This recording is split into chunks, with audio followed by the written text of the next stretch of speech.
I'm glad to have you here. Follow my story until the end and comment the city you're watching from. Thank you for watching. The call to end my final mission came faster than I expected. After 35 years of military service, I was finally hanging up my uniform. As I packed my bags at the base, my fingers brushed against the small silver locket my late husband had given me decades ago. Inside was a photo of our son David, taken when he was just 10 years old. I hadn't seen him in person for nearly 2 years, our schedules, his life in Las Vegas, and my deployments pulling us in opposite directions. I decided to surprise him. No warning calls, no texts, just his mother showing up at his doorstep with retirement papers in hand and time to finally reconnect. The flight to Las Vegas stretched like an endless ribbon of anticipation. I stared out the window, remembering David's 5th birthday when I'd been deployed to Afghanistan. I'd missed his party but managed to video call. His little face had lit up when he saw me on the screen, but then dimmed when he realized I wouldn't be there to help blow out the candles. "Next year, Mommy?" he'd asked, but next year had become the year after that, and then another mission, another deployment. When the plane touched down in Las Vegas, the desert heat wrapped around me like a heavy blanket despite the early evening hour. The taxi driver loaded my military-issue duffel without a word, barely glancing at my casual civilian clothes strange to wear after so many years in uniform. "The Cosmopolitan Residences," I told him, giving David's address on the famous strip. My son had done well for himself, landing a senior position at a prestigious casino development company 3 years ago. The promotion had come shortly after he married Veronica, a striking event planner he'd met at an industry conference. The driver nodded knowingly. "Nice place, very exclusive." As we pulled into the gleaming driveway of the high-rise, I felt a flutter of pride. My son lived here, in this towering structure of glass and light. The doorman greeted me with professional courtesy as I entered the marble lobby. "I'm here to see David Reynolds in 1742, I said, straightening my shoulders out of habit. The doorman's smile faltered slightly. "Mr. Reynolds, are you expected, ma'am?" "I'm his mother." "It's a surprise visit." His expression shifted to something I couldn't quite read: concern. Perhaps discomfort. He picked up the phone at his station and spoke quietly into it, glancing at me several times. After a moment, he hung up. "Tony Ramirez, our building manager, will be right down to assist you. Mrs. Reynolds." "Colonel," I corrected automatically. "Colonel Pamela Reynolds." The doorman nodded, looking somewhat relieved to have passed responsibility to someone else. Within minutes, a well-dressed man in his 50s approached. "Colonel Reynolds, I'm Tony Ramirez. It's an honor to meet you." He extended his hand, his grip firm but his eyes troubled. Perhaps we could speak privately in my office. My military instincts kicked in immediately. Something was wrong. "Is my son all right, Mr. Ramirez?" He hesitated, glancing around the lobby. "Please, if you'll just follow me." His office was small but elegant, with views of the Strip beginning to light up as evening settled over the city. He gestured for me to sit but remained standing himself, as if unsure how to begin. "Mr. Ramirez, I've led troops in 3 combat zones. Whatever you need to tell me about my son, please do so directly." He nodded, shoulders dropping slightly. "Colonel Reynolds, your son was admitted to Desert Springs Medical Center 3 weeks ago. Liver failure, from what I understand. Terminal stage." The words hit me like physical blows. Terminal. Liver failure. 3 weeks. Why wasn't I notified? My voice remained steady, decades of command authority keeping me from breaking. I assumed his wife had contacted family. Ramirez's expression darkened slightly. "Mrs. Reynolds Veronica still comes to the apartment regularly, but doesn't stay. She collects items, sometimes brings people with her. The staff has noticed her at various casinos most evenings. My son is dying in a hospital while his wife is gambling." The words tasted bitter on my tongue. I shouldn't speak ill of residents, but Ramirez hesitated, then continued.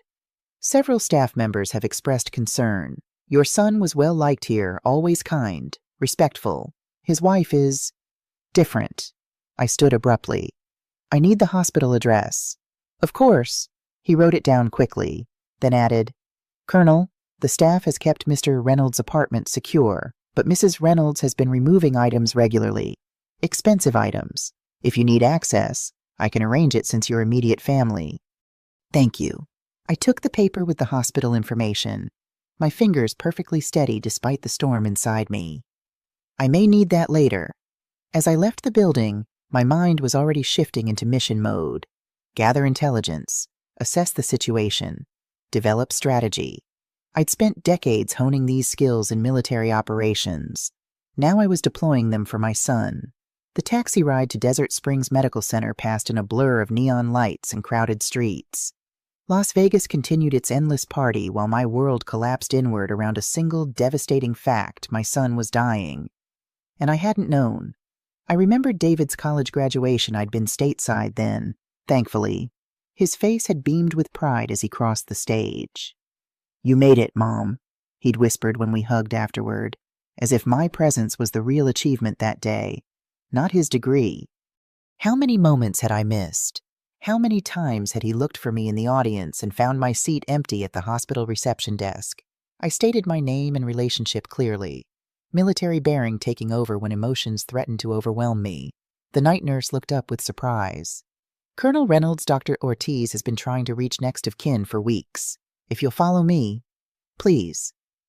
The ICU was eerily quiet except for the steady beeping of monitors and the occasional squeak of nurses' shoes on polished floors. Room 312 had a small window in the door, but the curtain was drawn, hiding whatever waited inside. The nurse knocked gently, then pushed the door open without waiting for a response. "Dr. Ortiz will be notified you're here," she said softly, stepping aside to let me enter. Nothing in my military career had prepared me for the sight of my son in that hospital bed. David, my strong, vibrant son, lay motionless, his skin yellow-gray and stretched too tight across his cheekbones. Tubes and wires connected him to machines that beeped and hummed. The artificial soundtrack of a life slipping away. I moved to his bedside, my fingers hovering over his hand, afraid that my touch might somehow hurt him. His eyes were closed, sunken into dark hollows. "David," I whispered, finally taking his hand in mine. His skin felt cool, papery, the veins standing out blue against the sickly pallor. His eyelids fluttered at the sound of my voice, opening slightly to reveal the familiar hazel eyes I'd known since the day he was born. For a moment, there was no recognition, just a glazed confusion. Then his cracked lips moved, forming a weak smile. "Mom," the word was barely audible, a breath more than a sound. "You came." "Of course I came." I kept my voice steady with effort. "I'm here now." His fingers twitched against mine, too weak to actually squeeze. "Should have called. Sooner. Didn't want to worry you." The words stabbed deep. Even now, even dying, he was thinking of me, of not burdening me with his troubles. How had I raised such a selfless son while being absent for so much of his life? Before I could respond, the door opened and a woman in a white coat entered. She was in her 40s, with dark hair pulled back in a practical ponytail and lines of fatigue around her eyes. "Colonel Reynolds, I'm Dr. Evelyn Ortiz. I've been overseeing your son's care." I stood to face her, military straight. "What's happening to my son, Dr. Ortiz glanced at David, then gestured toward the hallway. "Perhaps we should speak privately." Once outside, she led me to a small consultation room and closed the door. "Your son has end-stage liver disease. By the time he was brought in 3 weeks ago, the damage was extensive." How did this happen? David was never a heavy drinker. Dr. Ortiz's expression was grave. The initial symptoms would have been subtle fatigue, decreased appetite, slight yellowing of the eyes. Most people attribute these to stress or overwork. By the time more serious symptoms appeared, the disease was already advanced. "Could this have been treated earlier?" I asked, the question a knife in my chest. If caught early, yes. There are medications, lifestyle changes, even transplant options for cases caught before this stage. She hesitated, then added, "Colonel Reynolds, when your son was admitted, he was severely malnourished and showed signs of medication mismanagement. His prescribed treatments for earlier symptoms had been inconsistent." The implication hung in the air between us. His wife, I said, the words flat. Dr. Ortiz chose her next words carefully. Mrs. Reynolds visited once, the day after admission. She provided some medical history but seemed distressed by the hospital environment. She hasn't returned, despite our numerous calls. My jaw tightened. And now? I'm sorry, Colonel. We're providing comfort care at this point. The damage is irreversible. It could be days, possibly hours. The clinical assessment hit me with brutal force. My son was dying. Not someday, not eventually, now. I'd like to stay with him, I sadly said. Of course. Dr. Ortiz's professional demeanor softened slightly. The night staff will bring you anything you need. When I returned to David's room, his eyes were closed again. I settled into the chair beside his bed, taking his hand gently in mine. The machines continued their steady rhythm, measuring the moments of my son's remaining life. I remembered when David was 7, and he'd fallen from a tree in our backyard, breaking his arm. I'd been home that time, miraculously between deployments. The way he'd tried not to cry as I carried him to the car. Are you disappointed in me, Mom? He'd asked through gritted teeth. I'd been stunned. Never, I'd told him. You're the bravest person I know. His little face had brightened despite the pain. Braver than the soldiers you work with, he'd asked. Much braver, I'd assured him. I'm here, David, I whispered, coming back to the present. I'm not going anywhere. His eyes opened again, focusing on me with effort. Mom, he managed. Need to tell you? Save your strength, I urged, leaning closer. He shook his head slightly, the movement barely perceptible. Important, Veronica, not what you think. Money, gone. Safe behind painting, office, password. Your birthday. His words were disjointed, but the message was clear enough. Something was wrong beyond his illness. Before I could ask more, his monitor began beeping faster, and he grimaced in pain. David, alarm shot through me as his breathing became labored. A nurse rushed in, checking monitors and adjusting IV lines. I'm giving him something for the pain, she explained, injecting medication into his IV. It will help him rest. As the medication took effect, David's features relaxed. His eyes found mine again, suddenly clearer than before. Love you, Mom, he whispered. Always have. The monitor's steady beeping turned into one long, piercing tone. David's hand went limp in mine. The nurse pressed a button on the wall that brought others rushing in. Someone guided me away from the bed, into the hall. Code Blue, ICU room 312, a voice announced over the speaker system. I stood frozen outside the door, hearing the flurry of commands, the shuffle of feet, the thud of hands against my son's chest. The hallway tilted slightly, and I pressed my palm flat against the wall to steady myself. I'd faced enemy fire, made life-or-death decisions affecting entire units, but nothing had prepared me for this moment. Minutes later, though it felt like hours, Dr. Ortiz stepped out, her expression heavy, shoulders slumped. I'm sorry, Colonel Reynolds, she said. We did everything we could. The weight of her words settled over me like a physical burden. My son was gone. I had arrived too late. I need a moment with him, I said, my voice strangely calm to my own ears. Back in the room, now quiet except for my own breathing, I stood beside David. Someone had removed most of the tubes and wires, leaving him looking almost peaceful. I brushed a strand of hair from his forehead, the gesture achingly familiar from his childhood. A memory surfaced David at 16, the day he got his driver's license. I'd been deployed again, missing another milestone. He'd texted me a photo of himself holding the license, his smile wide. Wish you were here, Mom. Dad says I drive like you, that's not a compliment. I'd laughed and cried at the same time, in my tent thousands of miles away. I'll find out what happened, I promised him softly, and I'll make it right. As I gathered my few belongings, preparing to leave the hospital, Dr. Ortiz approached with a clear plastic bag. These are your son's personal effects, she said. His wallet, phone, wedding ring, and a watch. I took the bag, my thumb automatically running over the shape of his watch, a gift I'd sent from my last deployment. The phone was dead, its screen black and unresponsive. "There's one more thing," Dr. Ortiz added. "Your son regained consciousness briefly yesterday. He asked us to document something." She handed me an envelope. He was very insistent it be given only to family, not his wife. Inside the envelope was a single sheet of hospital stationery. In shaky handwriting, David had written Mom or Dad. "If you're reading this, if you're seeing this, I didn't make it. I'm sorry. There's more to this than you know. Veronica isn't who we thought. Check the safe in my office behind the Vegas skyline painting. Password your birthday, Mom. Evidence there. Call Lucas Evans, attorney, 702-555-4287. Don't trust V with anything. Love you. Sorry for everything." "David," I folded the note carefully and placed it in my pocket. Something cold and hard settling in my chest. This wasn't just about illness.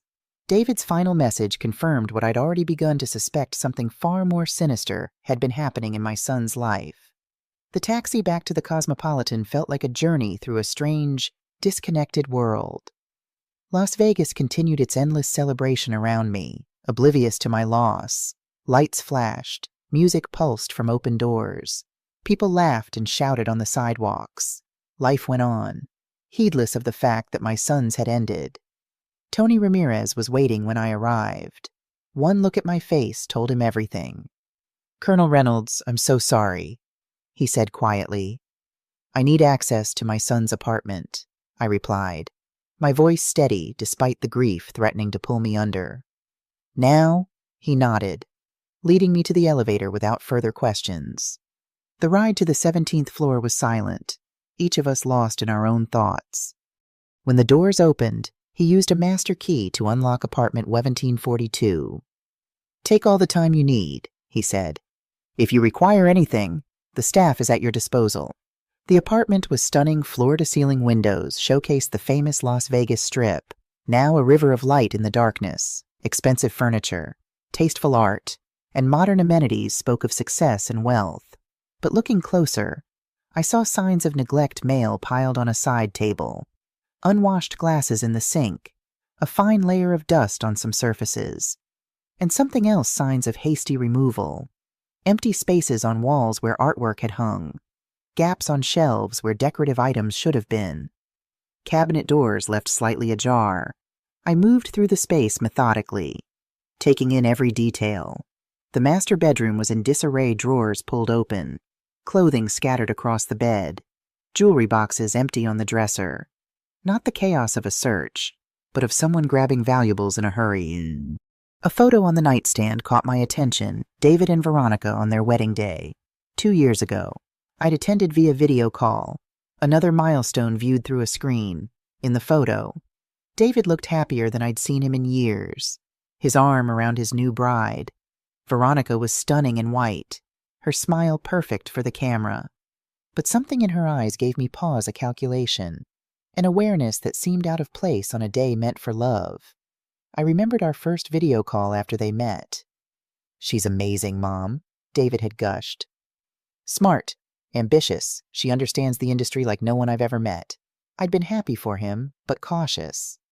"Just take your time, sweetheart," I'd advised. He'd laughed. "Mom, when you know, you know. You and Dad didn't waste time either, right?" And he'd been correct about that. His father and I had married quickly, swept up in the intensity of military life and the uncertainty it brought. But we'd had something real, something that had endured until cancer took him 5 years ago. David's office was more orderly but showed similar signs of selective removal. The computer was gone from the desk, as were any tablets or electronic devices. File cabinets stood open, some folders missing while others remained. The Vegas skyline painting still hung on the wall, a large canvas depicting the Strip at night. I carefully removed it, revealing a wall safe behind. My hands were perfectly steady as I entered my birth date, 07/22/1963. The safe opened with a soft click. Inside was a portable hard drive, a USB stick, several folders of documents, and a small box containing what appeared to be prescription medication bottles. I placed everything on the desk, starting with the folders. The first contained financial records, bank statements, investment accounts, credit card bills. Scanning them quickly, I saw a disturbing pattern. Large withdrawals, extravagant purchases, transfers to accounts I didn't recognize, all within the past year, accelerating in the last 3 months. The second folder held medical records. David had been diagnosed with early liver disease 8 months ago, treatable with medication and lifestyle changes. The doctor's notes indicated a good prognosis with proper care. Yet subsequent records showed missed appointments, unfilled prescriptions, and a rapidly deteriorating condition. The medication box contained several prescription bottles, all nearly full despite dates indicating they should have been empty if taken as directed. The medications matched those prescribed in David's medical records treatments that could have slowed or even reversed his condition in the early stages. My military training kept me focused, compartmentalizing the grief and rage that threatened to overwhelm me.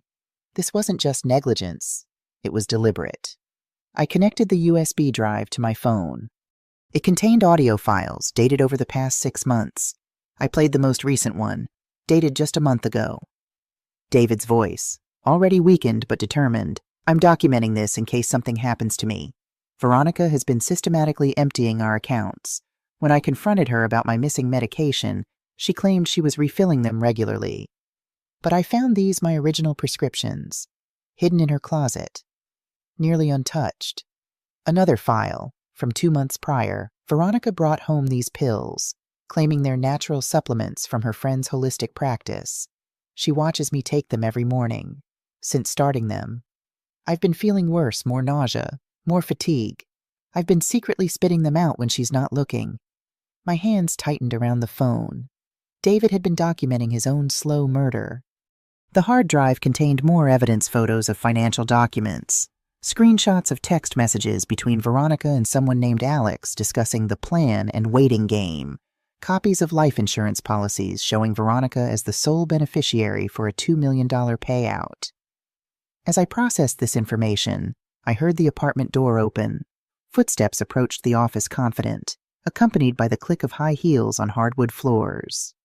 "Hello, who's here?" a woman's voice called out. I quickly gathered the evidence, placing it back in the safe except for the hard drive, which I slipped into my pocket. I replaced the painting just as a woman appeared in the doorway.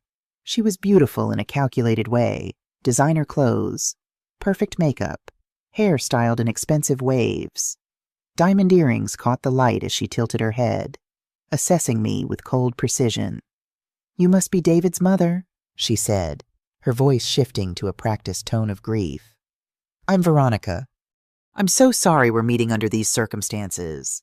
She stepped forward as if to embrace me, but I remained motionless. After an awkward moment, she dropped her arms, her expression faltering slightly before the mask of sorrow returned. "The hospital called," she said.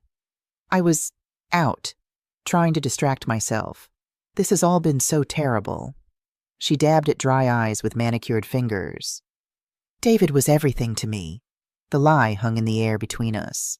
I studied her, noting the expensive watch on her wrist, the fresh manicure, the slight smell of alcohol that surrounded her. No signs of genuine grief, no redness around her eyes, no exhaustion from sleepless nights spent worrying. "Where were you?" I asked, my voice level. "When my son died alone in a hospital bed, where were you?" Her expression hardened momentarily before softening into practiced remorse. I couldn't bear to see him that way. The doctor said there was nothing to be done. I was trying to be strong, to handle the arrangements. "Which casino?" I interrupted. The question caught her off guard. "Excuse me. Which casino were you at tonight? Veronica Bellagio Caesar's or somewhere more exclusive?" Her mask slipped completely, revealing calculation and wariness. "I don't think I like your tone, Colonel. I understand you're grieving, but my son left me a message before he died," I cut in, watching her reaction carefully. "He wanted me to know certain things." Fear flickered across her features, quickly replaced by defiance. David was confused at the end. The medications affected his mind. The medications he wasn't taking, the ones you hid from him. She took a step back. "I don't know what you think you know, but you're upset and imagining things. This is my home, and I'd like you to leave. This was my son's home, I corrected her. A son who left explicit instructions about his concerns. Veronica's demeanor changed completely, coldness replacing the pretense of grief. Let me make something clear. Colonel, I am David's wife and legal heir. Whatever he may have told you changes nothing. By tomorrow, I'll have full control of all assets, and you'll have no standing whatsoever. She pulled out her phone, glancing at it dismissively. Now I have arrangements to make. Please leave before I'm forced to call security. I stood my ground, military training evident in my posture. My son is dead, Veronica. He died suffering and alone while you were gambling away his money. Whatever you're planning, it won't succeed. Something dangerous flashed in her eyes. You have no idea who you're dealing with, old woman. Go back to your military base and your sad, empty life. There's nothing for you here. Without another word, I walked past her, shoulders straight, head high. At the apartment door, I turned back. You should know something about military officers. Veronica, we're trained to recognize threats, analyze situations, and develop strategies. We don't act on emotion, we gather intelligence and form battle plans. I met her gaze directly. And we never, ever leave a fallen soldier behind. The elevator doors closed on her stunned expression. In the privacy of the descending car, I finally allowed myself a moment of raw grief, one hand pressed against my heart as if physically holding back the pain. But by the time the doors opened in the lobby, Colonel Pamela Reynolds was composed once more. Tony Ramirez was waiting. Colonel, is everything all right? No, Mr. Ramirez, it isn't. But it will be. I handed him my card with my cell number. If Mrs. Reynolds attempts to remove anything else from the apartment, please contact me immediately. Outside, the Las Vegas night was alive with light and sound. I stood on the sidewalk, my son's evidence in my pocket, and made a call to the number from David's note. Lucas Evans' law office, answered a service. This is Colonel Pamela Reynolds. My son David Reynolds left instructions to contact Mr. Evans in the event of his death. This is an emergency matter. One moment, please. After a brief hold, a man's voice came on the line. Colonel Reynolds, Lucas Evans here. I've been expecting your call, though I'd hoped it wouldn't come under these circumstances. You knew my son? Yes. He consulted me 3 months ago about some concerning matters. I've been monitoring the situation since then. His voice was grave. I'm so sorry for your loss. When can we meet? Immediately, I replied without hesitation. My office in 30 minutes. I'll text you the address. As I hailed another taxi, the weight of the evening's discoveries pressed down on me. My son had died not just from disease, but from betrayal, and his final act had been to leave a trail for me to follow evidence that might bring justice, if not comfort. The taxi pulled away from the curb, carrying me deeper into the neon heart of Las Vegas. Behind me, the Cosmopolitan towered like a fortress. Somewhere inside, a woman who had helped kill my son was calculating her next move. But she had made a critical error. She had left me alive to fight back. And fight I would.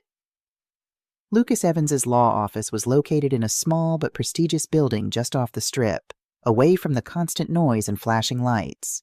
Despite the late hour, the reception area was well lit, and a security guard nodded respectfully as I entered. Colonel Reynolds, the guard checked his tablet. Mr. Evans is expecting you. 3rd floor, suite 304. The elevator ride was brief, giving me just enough time to compose myself. Grief and exhaustion pulled at me, but decades of military discipline kept me focused on the immediate mission justice for my son. Lucas Evans met me at the door of his suite, hand extended. He was younger than I expected, perhaps in his early 40s, with sharp eyes and the confident bearing of a man accustomed to high-stakes legal battles. Colonel Reynolds, thank you for coming so quickly. His handshake was firm, professional.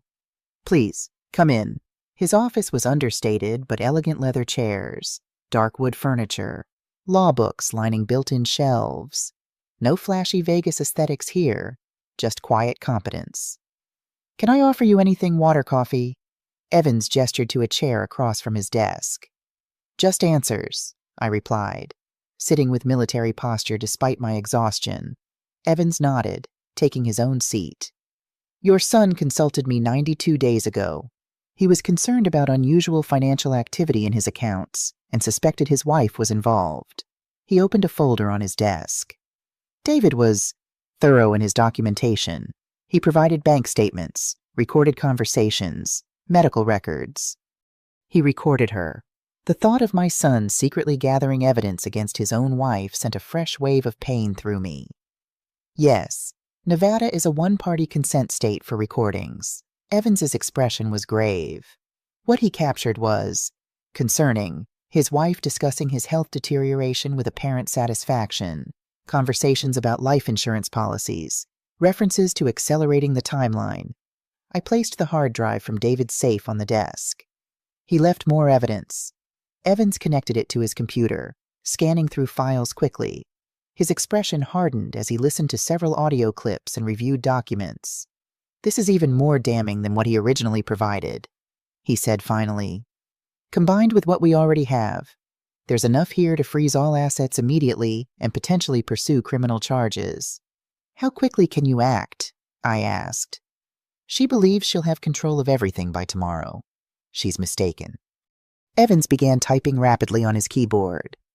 David executed a power of attorney in my favor 3 months ago, specifically excluding his wife. He also created a new will leaving the bulk of his estate to a trust, with you named as executor. A small measure of relief eased the tightness in my chest. My son had been more prepared than I realized. Additionally, Evans continued, he filed a document with my office detailing his concerns about his health care, specifically that prescribed medications were being withheld and potentially harmful substances administered instead. Murder, I said flatly. Evans's eyes met mine.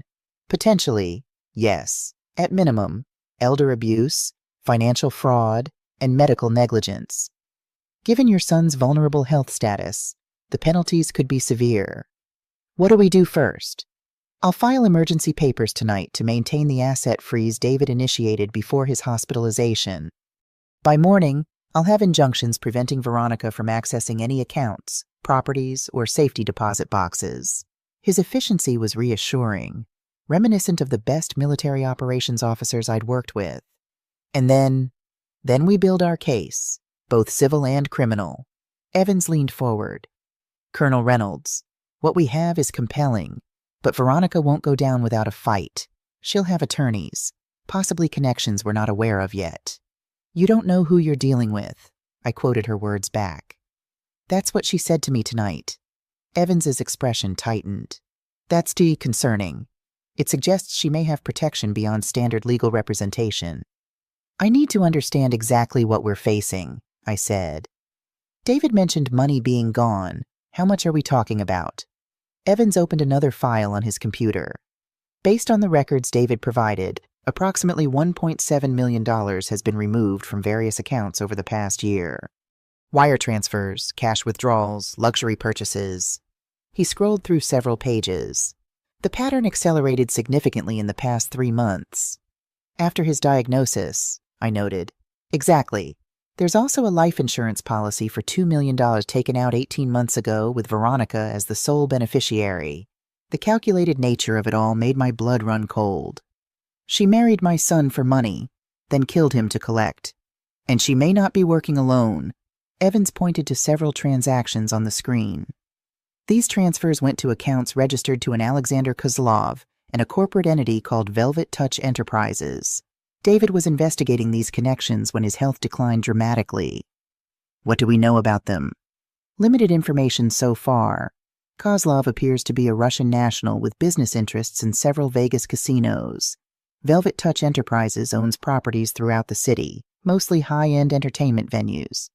I processed this information with the analytical approach that had served me throughout my military career. So we're potentially dealing with organized crime, not just one greedy wife. Evans nodded grimly. That would align with Veronica's warning about who you're dealing with. It also explains the sophistication of the financial movements. A knock at the door interrupted us. Evans's assistant entered, her expression apologetic. I'm sorry to interrupt, Mr. Evans, but there's a Detective Sarah Delgado here. She says it's regarding David Reynolds. Evans looked at me questioningly. I nodded my permission. A moment later, a woman in plain clothes entered. She was in her late 30s, with sharp eyes and the watchful demeanor of a seasoned law enforcement officer. She showed her badge, Las Vegas Metropolitan Police Department, Financial Crimes Unit. Colonel Reynolds, I'm Detective Delgado. I've been investigating a series of financial fraud cases that may connect to your son. Please, sit down, Evans offered, gesturing to another chair. We were just discussing similar concerns. Detective Delgado took a seat, studying me intently. First, I'm very sorry for your loss. I was notified of your son's passing this evening by hospital administration. Thank you, I said automatically, years of social training taking over despite my inner turmoil. I've been tracking a pattern of fraud targeting wealthy individuals with health issues, Delgado explained, getting straight to business. The pattern is distinctive marriage to an isolated target, systematic financial exploitation, and in several cases, suspicious medical outcomes. You believe my son's wife is part of this operation? I asked. Delgado's expression confirmed my suspicion. We've been building a case for months. Veronica Reynolds, previously Veronica Kozlova, has connections to at least 3 similar cases in the past 5 years. Kozlova, I repeated. Related to Alexander Kozlov. His sister, Delgado confirmed. They appear to operate as a team, targeting different types of victims. Veronica focuses on wealthy professionals, while Alexander targets casino high rollers with substantial assets. Evans opened the hard drive files. Colonel Reynolds just recovered this evidence from David's apartment. I think you'll find it relevant to your investigation. For the next hour, we reviewed the evidence together. Detective Delgado occasionally made notes or asked clarifying questions. By the time we finished, a comprehensive picture had emerged, one far more disturbing than I had initially imagined. Based on this evidence and our existing case file, I can request arrest warrants tonight, Delgado said, standing. Financial crimes initially, while we build the case for more serious charges. How soon? I asked. By morning, if the judge agrees with the urgency. She handed me her card. I'll keep you updated, Colonel. In the meantime, I strongly advise caution. If Veronica and her brother realize we're closing in, they might become desperate. After Delgado left, Evans turned to me. Colonel, do you have a place to stay tonight? I don't think returning to your son's apartment is wise under the circumstances. I hadn't considered lodging. Everything had happened so quickly. I'll find a hotel. I'd recommend somewhere off the strip, away from the casinos where Veronica and her associates might have connections. Evans wrote an address on a notepad. This is a small boutique hotel in Summerlin. Discreet, secure, and they maintain a relationship with our firm for clients who need privacy. I accepted the note, grateful for his foresight. When will you file the emergency papers? I'm heading to the courthouse as soon as we finish here. Judge Wilson is on call tonight for emergency filings, and he's familiar with our firm. Evans gathered documents into his briefcase. By morning, Veronica will find herself completely locked out of all accounts and properties. She'll be furious, I noted, thinking of the cold calculation I'd seen in her eyes. Yes, which is another reason for you to stay somewhere secure. Evans handed me a copy of David's power of attorney and updated will. Keep these with you. They establish your legal standing in all matters related to David's estate. As I prepared to leave, Evans asked one more question. Colonel, did David mention the Second Chance Foundation to you? No, I replied. What is it? It's the primary beneficiary in his new will, a local organization that helps people recover from gambling addiction and rebuild their lives. Evans's expression softened slightly. David made a substantial donation to them anonymously 6 months ago and arranged for the bulk of his estate to fund a new recovery center in his name. The revelation hit me hard, another piece of my son I hadn't known. Despite his own struggles, he had been thinking of others, planning a legacy that would help people heal. He was a good man, I said simply, my voice tight with suppressed emotion. Yes, Evans agreed. One of the best clients I've ever had, not just in his thoroughness, but in his fundamental decency. He met my gaze directly. We'll make this right, Colonel. For David. The boutique hotel in Summerlin was exactly as Evans had described, small, elegant, and discreet. The night manager handled my check-in efficiently, asking no questions about my late arrival or lack of luggage beyond my military duffel. In the quiet of my room, the events of the day finally caught up with me. My son was gone. The grief I'd been holding at bay crashed over me in waves, threatening to pull me under. I sat on the edge of the bed, still fully dressed, and allowed myself 5 minutes, exactly 5 minutes by the bedside clock, to feel the full force of my loss. Then, with the discipline that had carried me through decades of military service, I compartmentalized the pain. There would be time to grieve properly later. Now, there was work to be done. I showered quickly, changed into the spare clothes from my duffel, and sat at the small desk with my phone and David's evidence. While the hard drive was with Evans now, I had taken photos of key documents with my phone, creating my own record to review. The financial trail was complex but showed a clear pattern of systematic theft. Credit card statements revealed purchases at high-end jewelry stores, designer boutiques, and exclusive restaurants, all while David was becoming increasingly ill. Medical records documented his declining health alongside missed appointments and unfilled prescriptions. The audio recordings were the most disturbing, Veronica's cold voice discussing David's symptoms with someone named Alex, planning their next steps as his condition worsened. One conversation in particular caught my attention. Veronica: "He's asking questions about the bank transfers. Getting suspicious." Alex: "Distract him. The doctor says his cognitive function will decline soon anyway." Veronica: "How much longer? This is taking too long." Alex: "Patience, Veronica. $2 million in insurance plus what we've already moved. Worth the wait." Veronica: "Fine, but after this, I want something easier. No more long games." Alex: "Already looking at potential targets at the Bellagio. Some rich widow from Texas, gambling away her oil money. Could be quick." The casual way they discussed my son's death and their next victim made my hands clench into fists. This wasn't just about David anymore. Others were at risk from these predators.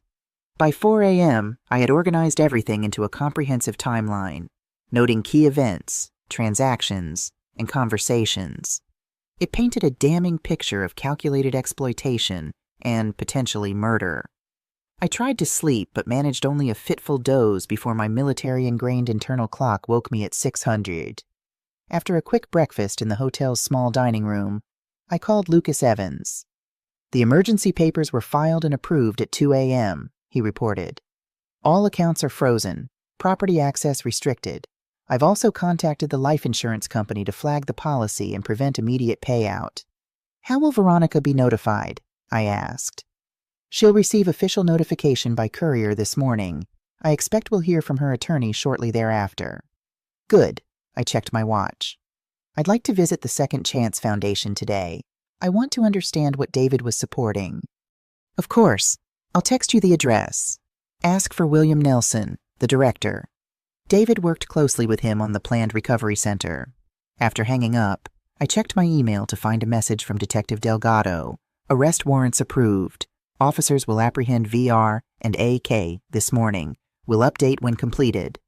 Justice was moving forward, but it brought little comfort. The hollow ache of loss remained constant, a physical presence beneath my breastbone. I remembered David's high school graduation. I'd been deployed to Iraq, missing another milestone. His father had recorded the ceremony, and I'd watched it on a laptop in my quarters. Tears streaming down my face as David accepted his diploma. That night, he'd called me. "I'm proud of you, Mom," he'd said, his voice breaking slightly. "For what you do. I know it's important." The memory twisted inside me like a knife. How had I raised such a selfless child? And how had I failed to protect him when he needed me most? The Second Chance Foundation was located in a modest building several blocks from the Strip. The contrast with the opulent casinos was stark, no flashing lights or promises of easy wealth. Just a simple sign offering help and hope to those who had lost their way in the city of temptation. Inside, the reception area was clean and welcoming, with comfortable furniture and walls covered with success stories, photographs of people celebrating sobriety milestones, opening businesses, reuniting with families. "May I help you?" asked the receptionist, a young woman with a warm smile. "I'm here to see William Nelson. I'm Pamela Reynolds. David Reynolds's mother. Her smile faded to sympathy. "Oh, Colonel Reynolds. We heard about David this morning. I'm so sorry for your loss. He was special to everyone here." Before I could respond, a door opened, and a man in his 50s emerged. He was African American, with salt and pepper hair and kind eyes behind stylish glasses. "Colonel Reynolds, I'm William Nelson." He extended his hand. "Please, come to my office. We have much to discuss." Nelson's office reflected the Foundation's mission: practical, unpretentious, focused on people rather than appearances. Family photos shared space with framed success stories and thank you notes from clients. "David spoke of you often," Nelson said as we sat down. "He was proud of your military service." "Yet he never told me about his involvement here," I replied, unable to keep a hint of regret from my voice. Nelson's expression was understanding. David was private about his philanthropy. He didn't want recognition, he wanted results. He opened a folder on his desk. "Did you know he funded our youth prevention program last year? 30 teenagers from at-risk families learned financial literacy and the dangers of gambling addiction." I shook my head, another pang of loss hitting me. How much of my son's life had I missed? And now, Nelson continued, "He's made possible our dream of a comprehensive recovery center, a place where people can receive addiction treatment, mental health support, job training, and transitional housing all in one location." He spread architectural plans across his desk, detailed drawings of a modern facility with multiple buildings surrounded by green space. "The David Reynolds Recovery Center," Nelson said softly. He insisted on no personal recognition, but after learning of his passing, we felt it appropriate to honor his legacy this way. I studied the plans, recognizing the clean lines and thoughtful spaces as reflections of my son's architectural background. Even in his final plans, he had thought of others, creating something that would help people heal long after he was gone. "When will construction begin?" I asked. "That depends partly on the legal situation with his estate," Nelson admitted. "Lucas Evans called this morning to explain some complications, but he assured me the funds David designated for the project are secure." "They are," I confirmed. "I'll make certain his wishes are honored." Nelson hesitated, then asked, "May I share something personal about David?" When I nodded, he continued, "4 years ago, David came to one of our meetings. He never shared this with you." "No," I replied, my heart aching at another piece of my son's life I'd known nothing about. "He had developed a gambling problem after his father died," Nelson explained gently. "Nothing extreme by Vegas standards, but enough to concern him. He recognized the pattern using gambling to numb pain, chasing losses, hiding his behavior." Nelson's eyes held mine.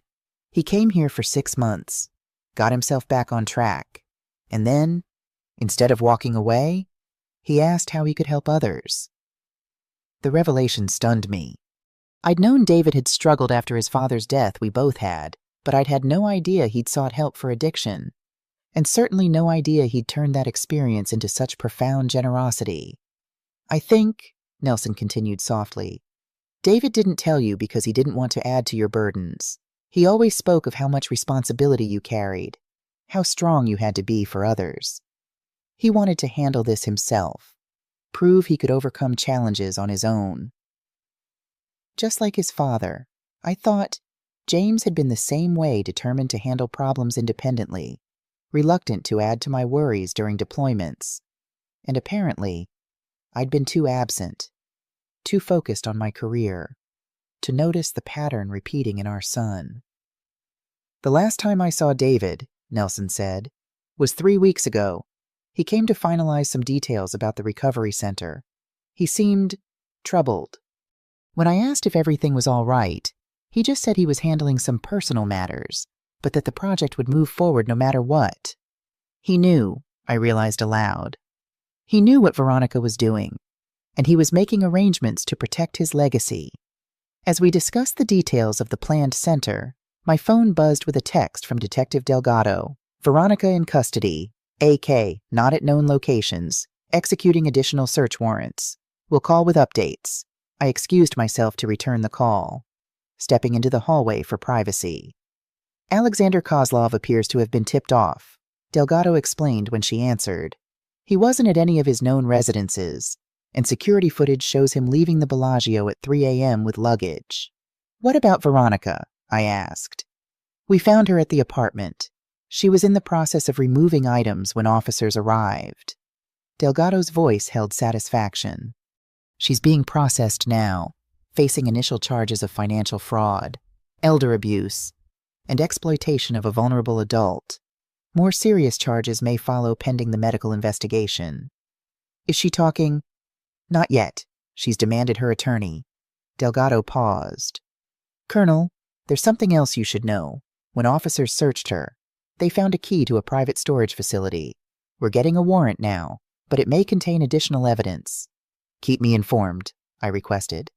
Of course, and Colonel, stay vigilant. Alexander Kozlov is still out there, and he has connections we're still untangling. The warning was unnecessary. Military training had taught me never to underestimate an enemy or assume a mission was complete until confirmed.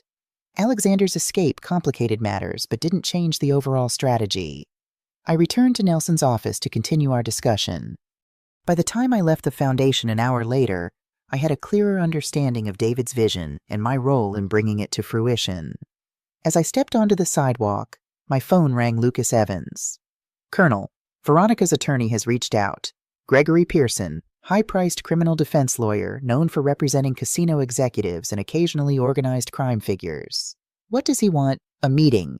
He's suggesting his client has information that might be mutually beneficial to discuss. I considered this. A plea negotiation already that seems premature.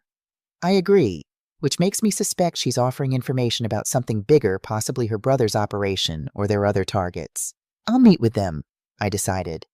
But on our terms, with Detective Delgado present. I'll arrange it, Evans promised. There's something else the storage facility Detective Delgado mentioned. The warrant came through. They found significant evidence there, including what appears to be multiple identities for both Veronica and Alexander. Driver's licenses, passports, credit cards all with different names, but they're photographs. Career criminals, I concluded. Yes, and potentially part of a larger network. Delgado wants to speak with you about some documents they found that might relate to other victims. By mid-afternoon, I was sitting in a conference room at the police station. Detective Delgado spread photographs across the table, images of driver's licenses, passports, and identification cards featuring Veronica and Alexander under different names. We've identified at least 7 complete identity packages for each of them, she explained. Different surnames, employment histories, even medical records. Professional operation, I noted. Extremely. The quality of these forgeries is exceptional. Delgado placed another set of documents before me. These are more concerning dossiers on potential targets. Wealthy individuals with health issues or vulnerabilities. Detailed information about their assets, family situations, and daily routines. I examined the files, feeling sick at their clinical assessment of human beings as nothing more than sources of money to be exploited. This one, Delgado said, pointing to a particular file, matches the rich widow from Texas mentioned in the recording you provided. Margaret Thornton, 72, recently widowed, liquidated oil company shares worth approximately $14 million, currently staying at the Bellagio, gambling heavily since her husband's death. She's in danger, I said immediately. We've already placed her under discreet protection, Delgado assured me. But these files indicate a much larger operation than we initially suspected. The organization behind this, which we believe is run by Alexander Kozlov, may have connections to Eastern European crime syndicates. Our discussion was interrupted by a knock at the door.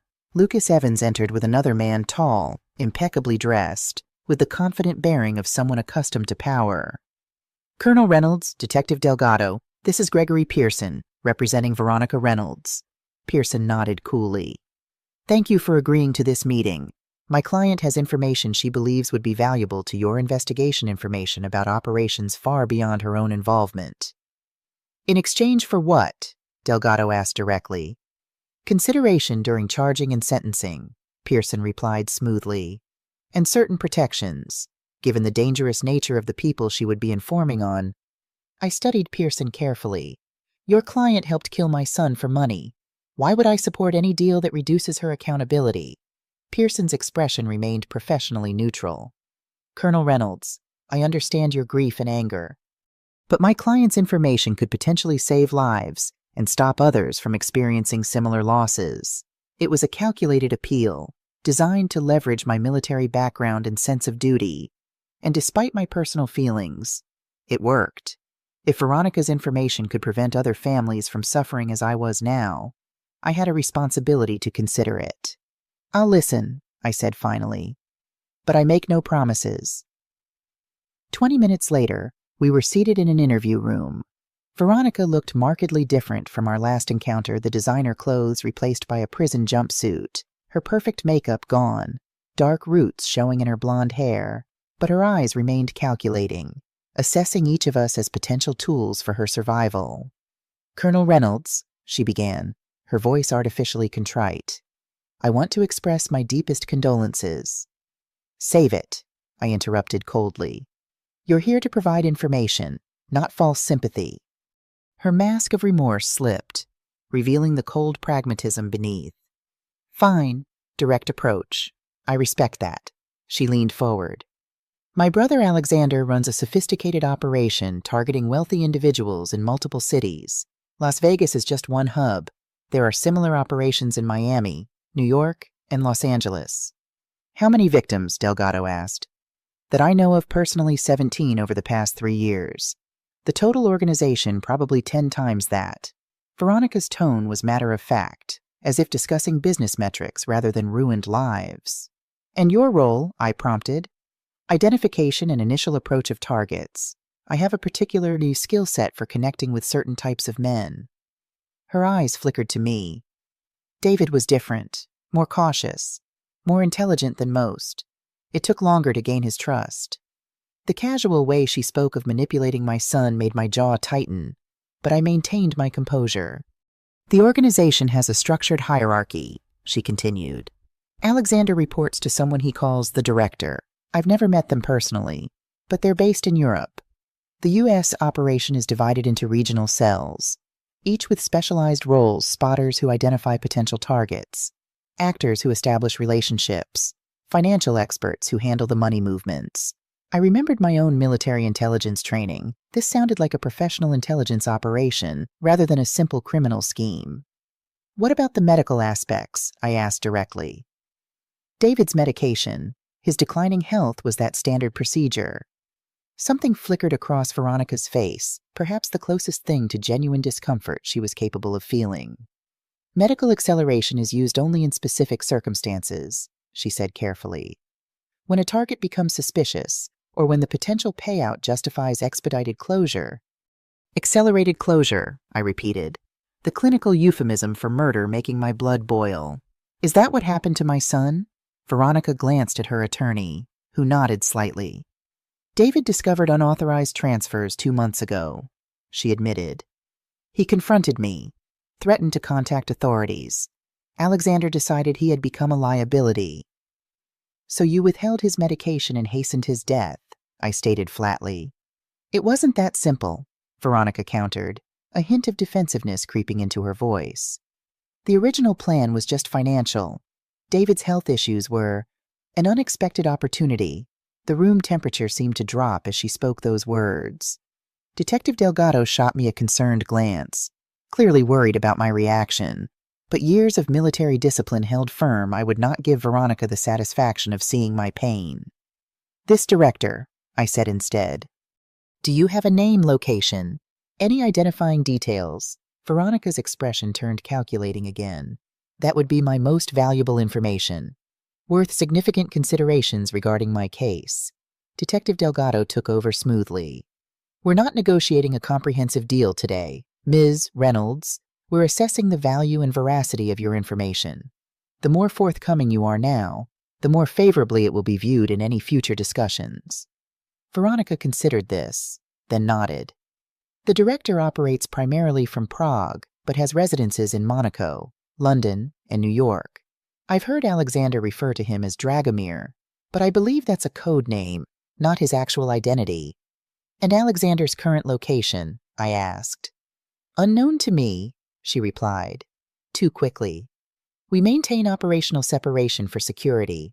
I haven't spoken to him since yesterday afternoon. The slight shift in her posture told me she was lying. She knew more about her brother's whereabouts than she was admitting.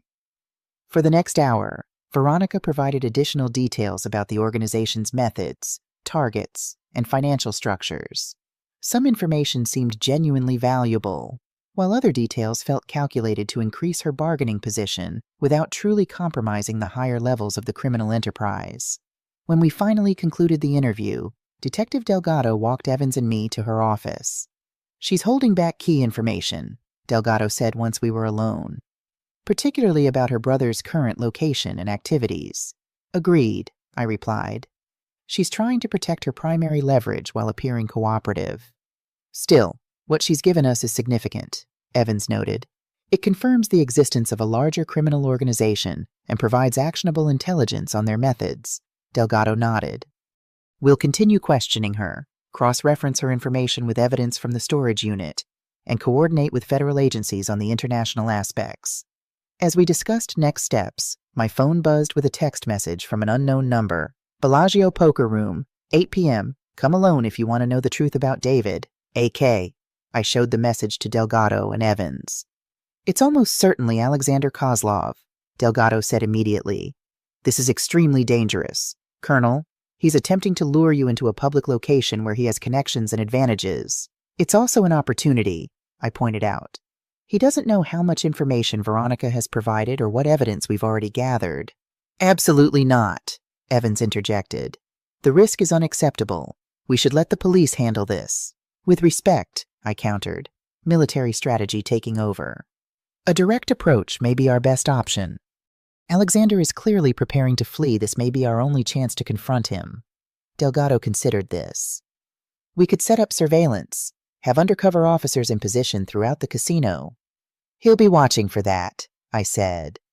"Someone in his position would have extensive counter-surveillance training and resources." "What exactly are you suggesting?" Colonel Evans asked, concern evident in his voice. "I meet him as requested," I replied simply, but not unprepared. The Bellagio stood like a gleaming fortress on the Strip, its famous fountains dancing in synchronized patterns as tourists gathered to watch. Inside, beneath crystal chandeliers and among crowds of gamblers, Alexander Kozlov waited the man who had helped orchestrate my son's death. Despite strong objections from both Evans and Delgado, I had insisted on meeting Kozlov.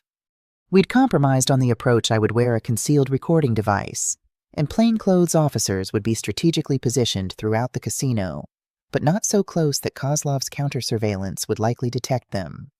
"Remember," Detective Delgado had instructed during our preparation, "the goal is information, not confrontation. We need evidence connecting him directly to David's exploitation and death." I had nodded, projecting calm agreement while knowing that this encounter would be defined by my military training, not police procedure. I wasn't going there just for evidence. I was going for my son. As I entered the Bellagio's opulent lobby at 7:45 p.m., I carried nothing but a small evening purse containing my military ID, a phone, and David's watch, the one I'd given him years ago, returned to me in that plastic hospital bag along with his other personal effects. I wore a simple black dress, appropriate for an evening at a high-end casino, with a light jacket that concealed the wire.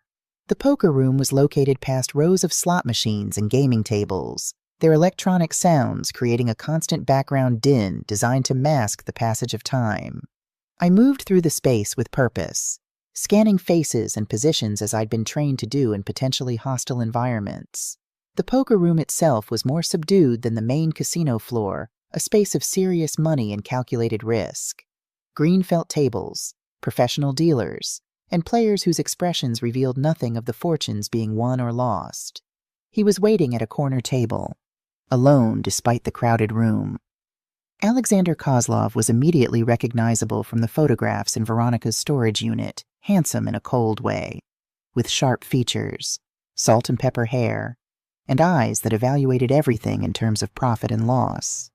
He wore an expensive suit, a gold watch gleaming at his wrist, the very picture of legitimate success. When our eyes met across the room, he smiled slightly and raised his glass in acknowledgement. No surprise in his expression, he'd been watching the entrance, expecting me.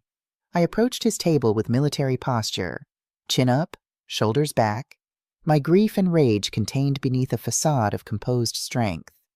"Colonel Reynolds," he greeted me, his accent faintly Eastern European despite clearly practiced American English. "Thank you for coming. Please, sit." I remained standing. "You wanted to meet—" "I'm here," he gestured to the chair across from him. "What I have to say will take some time. Wouldn't you be more comfortable sitting—" I remembered David's high school years, how he'd once joined a school debate team, mainly to have something to share with me during our video calls. Military strategy and debate tactics weren't so different, he'd said. "It's all about controlling the terrain, right, Mom?" He'd been right, of course. And here, maintaining a standing position was a small assertion of control, but I needed information more than I needed psychological advantage. I took the seat, positioning myself with a clear view of both Kozlov and the room beyond. "You said you had information about my son. Direct and efficient. Your military background shows—" He sipped his drink, something amber in a crystal glass. "First, allow me to express my condolences. David was an impressive man." "Don't speak his name," I said, my voice low but sharp as a blade. "You helped kill him. You don't get to pretend respect now." Something flickered in Kozlov's eyes, not guilt, but perhaps surprise at my bluntness. "You misunderstand my role, Colonel, and my purpose in meeting you." "Then explain it," I challenged. "Quickly." He leaned forward slightly. "You've spoken with my sister. She's told you about our organization, made me the villain, portrayed herself as a mere participant following orders." He smiled thinly. "Veronica has always been skilled at shifting blame. Are you claiming you weren't involved?" I kept my voice even, skeptical. "I'm claiming the situation is more complex than you've been led to believe." Kozlov signaled a passing server, who approached immediately. "Would you care for a drink, Colonel?" "No." He ordered another of whatever he was drinking, then returned his attention to me. "David was not supposed to die. That was never the plan." "The recordings suggest otherwise," I countered. "Your conversations with Veronica about accelerating the timeline were quite clear. If he was surprised we had recordings, he didn't show it. Those conversations were about accelerating the financial extraction, not harming David. The original strategy was simple. Veronica would marry him, gradually move assets, then leave with a divorce settlement. Clean, legal, and far less complicated than what actually happened." "What changed?" I asked, keeping him talking while the recording device captured every word. "Your son was more observant than anticipated. He noticed discrepancies in the accounts, began asking questions." Kozlov's drink arrived, and he thanked the server with practiced charm. "Veronica panicked. She has a certain approach to problems, one I do not always endorse." "You're trying to distance yourself from murder," I observed coldly. "I'm telling you the truth," he insisted. "I advised caution, suggested we cut losses and move on." Veronica refused. His expression hardened. "She developed an alternative plan without my approval." I remembered David as a teenager, his sharp mind always questioning, analyzing. He'd once built a complex model of a military supply chain for a school project, identifying vulnerabilities that even I, with my years of service, hadn't considered. Of course he would have noticed financial discrepancies. Of course he would have investigated. My brilliant, methodical son. "Why should I believe you?" I challenged Kozlov. "You benefited from David's death." "Did I?" Kozlov raised an eyebrow.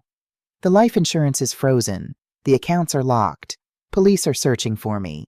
My carefully constructed Vegas operation is now compromised." He shook his head. "This outcome benefits no one. It was reckless, unnecessary, and ultimately unprofitable." His cold calculation about my son's death, weighing it purely in terms of profit and loss, made my hands clench beneath the table. But I maintained my composure, focusing on extracting information. "If what you're saying is true, why contact me? Why not simply disappear?" Kozlov studied me for a moment. "Because I'm a businessman, Colonel Reynolds, and in business, sometimes cutting your losses means making difficult arrangements." "You want a deal?" I concluded. "I want a resolution that serves both our interests." He reached into his jacket slowly, telegraphing the movement to show it wasn't threatening. and withdrew a small USB drive. This contains account information for funds Veronica diverted from David's accounts, approximately $1.4 million currently held in various offshore locations. I can facilitate its return. I regarded the drive without reaching for it. In exchange for your influence with law enforcement, I'm prepared to provide detailed information about our entire operation: names, methods, targets, financial structures in exchange for certain considerations regarding my own situation. You expect me to help the man who participated in killing my son avoid consequences? The question was flat, incredulous. I expect you to be pragmatic, Kozlov replied smoothly. What serves you better, seeing both Veronica and me face some consequences while recovering David's money, or pursuing maximum charges against me at the cost of never recovering those funds? He was good presenting options in a way that made his preferred choice seem reasonable, even advantageous. It was a negotiation tactic I'd seen used in military discussions between opposing forces, each seeking the best possible outcome from a difficult situation. You still haven't explained why you're really here, I noted. A man with your resources could have disappeared completely. Instead, you're sitting in a public casino, meeting the mother of your victim. Why? Something changed in Kozlov's expression, a flicker of what might have been genuine emotion breaking through his calculated facade. Because I have lines I don't cross, he said quietly. Financial exploitation, yes. Identity theft, certainly. But murder. He shook his head. That was never part of my business model. Veronica crossed a line, and I want to be very clear about where responsibility lies. You're afraid. I realized. Not just of law enforcement. There's something else. His smile was thin, acknowledging. The organization has rules, Colonel, strict ones. Veronica violated them by escalating to murder without authorization. When certain people discover what happened here, there will be consequences. I prefer to control my exit rather than wait for their management approach. The implications were clear. Kozlov feared his own criminal superiors as much as he feared the law. He was attempting to negotiate his way out of a situation that had become untenable on multiple fronts. What exactly are you proposing? I asked, wanting his offer explicitly stated for the recording. I provide complete intelligence on the organization, the director's identity, operational details, current targets, plus assistance recovering David's diverted funds. In exchange, I receive consideration during prosecution and protection from both law enforcement and my former associates. And Veronica? Something cold crossed his features. My sister made her choices. I'm making mine. The ruthless pragmatism was almost admirable in its purity. Kozlov would sacrifice even his sister to ensure his own survival. It was the calculation of a predator, not bound by normal human loyalty or morality.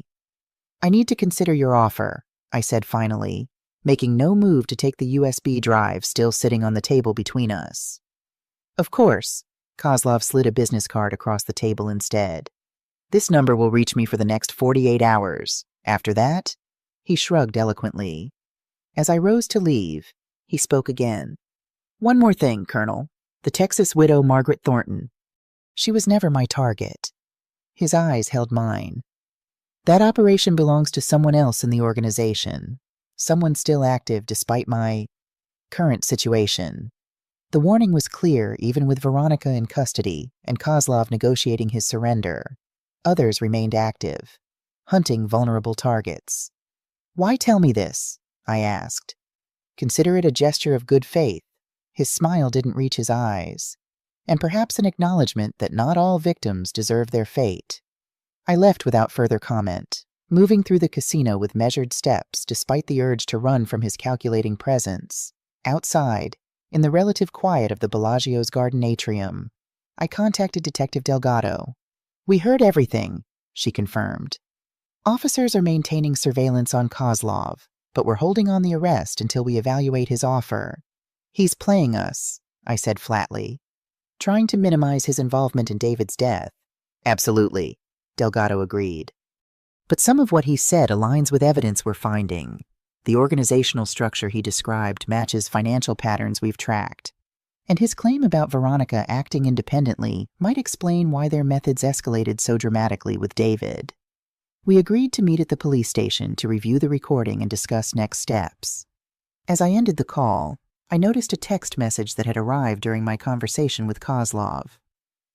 Second Chance Foundation. Break-in reported. Officer responding. My heart raced as I immediately called William Nelson. Colonel Reynolds. His voice was shaken. Someone broke into our offices. They took files specifically, all of David's project materials for the recovery center. Are you all right? I asked. Yes, just rattled. Police are here now.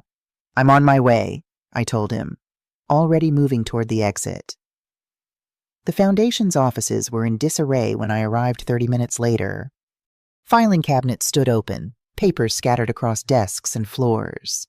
An officer was taking Nelson's statement while crime scene technicians dusted for fingerprints. The security alarm triggered around 7:30 p.m. Nelson explained when he saw me. By the time police arrived, the intruders were gone. What exactly was taken? I asked, surveying the damage. All files related to David's Recovery Center project architectural plans, funding documents, the property deed. Nelson looked genuinely distressed. And strangely, the memorial display we were creating with David's photographs. The timing was too perfect to be coincidental. The break-in had occurred while I was meeting with Kozlov at the Bellagio. A distraction, or something more strategic, Detective Delgado arrived shortly after I did. Having been notified of the break-in, she conferred briefly with the responding officers before joining Nelson and me. This wasn't a random burglary, she observed. Too targeted, too specific in what was taken. Could it be related to Kozlov, I asked, a way to maintain leverage over the recovery center funds? Possibly, Delgado acknowledged. Or it could be someone else from the organization securing information about assets they might still access. Nelson looked between us, confusion evident. I don't understand. The recovery center is a charitable project. Why would criminals target it? I exchanged glances with Delgado, who nodded slightly, giving permission to share limited information. David's wife was part of a criminal organization, I explained gently. They targeted him for his assets. It's possible they see the recovery center funding as money they can still potentially access. Nelson's expression shifted from confusion to anger. That's despicable. Using a project meant to help people recover from addiction as a target for theft. His indignation reminded me of David's passion for helping others. My son had created this legacy, and now the same people who had taken his life were trying to steal that legacy as well. The thought hardened my resolve. We'll increase security here, Delgado assured him, and I'll assign an officer to check on you regularly. As we were preparing to leave, my phone rang Lucas Evans. Colonel, there's been a development. The life insurance company contacted me. Someone attempted to file a claim on David's policy this afternoon, using forged documentation suggesting you had signed off on the payout to Veronica as beneficiary. That's impossible, I said immediately. I never signed anything. Of course not, Evans agreed. The forgery was good, but didn't withstand scrutiny. The insurance company flagged it immediately based on our earlier notification. Veronica couldn't have filed this from jail, I noted. No, which suggests either Kozlov or another associate is still actively trying to access David's assets. Evans's voice was grim. They're getting desperate, making riskier moves. By the time I returned to my hotel that evening, I was exhausted but too wired to sleep. The day's events formed a disturbing pattern, Kozlov's careful attempt to distance himself from David's death, the targeted break-in at the Foundation, the fraudulent insurance claim. The organization was scrambling, trying different approaches to salvage something from their failing operation. I laid the evidence out on the hotel desk, reviewing what we knew and what remained uncertain. Veronica was in custody but revealing information selectively. Kozlov was negotiating, offering intelligence in exchange for leniency. Someone perhaps the director Kozlov had mentioned remained in the shadows, potentially coordinating these desperate attempts to access David's assets. Around midnight, Detective Delgado called with an update. We've located Margaret Thornton, she reported. The Texas widow Kozlov mentioned. She's safe, though shaken. When officers approached her, they interrupted a meeting she was having with a man who matches the description of one of Kozlov's known associates. They're still actively hunting, I observed. Yes, and becoming less cautious. We've identified 3 more potential targets from the files in Veronica's storage unit. All are being discreetly contacted and protected. After hanging up, I finally attempted sleep, managing a few hours before waking at dawn. Years of military service had conditioned my body to function on minimal rest, but the emotional toll of the past days was beginning to wear on me. I was reviewing case notes over coffee when my phone rang again, an unknown number. "Colonel Reynolds," a smooth voice greeted me when I answered. "We haven't met, but I believe we have mutual interest to discuss." The voice was male, cultured, with an accent I couldn't immediately place Eastern European, perhaps, but refined by education. "Who is this?" I asked, though I already suspected. "Someone who can resolve your current difficulties." A pause. "Alexander and Veronica have created quite a mess. I'm in a position to help clean it up." "The director," I surmised, a soft chuckle. "A dramatic title. But yes, that's what some call me. I prefer to think of myself as a businessman dealing with a corporate management issue. My son's murder wasn't a management issue," I said coldly. "On that, we agree completely," he replied, his tone hardening. "What happened to David violated our operational protocols. It was unauthorized, unprofessional, and ultimately counterproductive. The clinical assessment of my son's death, judging it not by its human cost but by its impact on their criminal enterprise, made my grip tighten on the phone." "What do you want?" I asked bluntly. "The same thing you do, resolution." His voice remained calm, reasonable. "Veronica acted outside our parameters. Alexander failed to control the situation. Both have become liabilities rather than assets. And you're offering to help me in exchange for what? Limited exposure," he replied frankly. "Our organization has operated successfully for years precisely because we maintain strict boundaries. Financial exploitation, yes. Violence, no. Veronica crossed that line, and now we face unwanted attention. You expect me to help contain the damage to your criminal enterprise. I expect you to recognize a mutually beneficial opportunity," he countered smoothly. "I can ensure the complete recovery of all funds taken from David's accounts, approximately $1.7 million.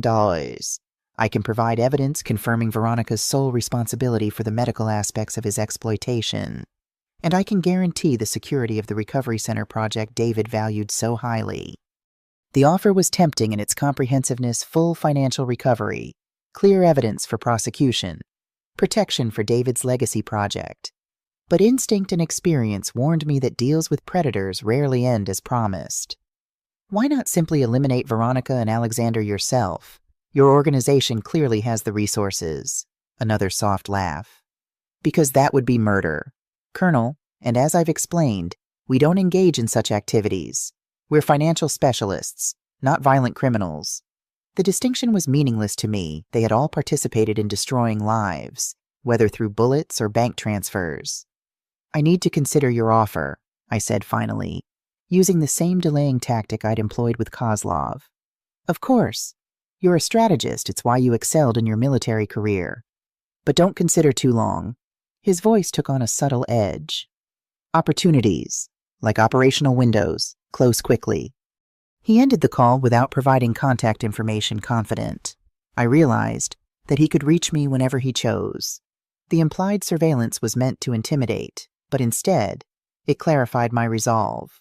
I immediately contacted Detective Delgado, sharing the details of the call and my suspicions about ongoing surveillance. "We'll sweep your hotel room and change your location," she promised.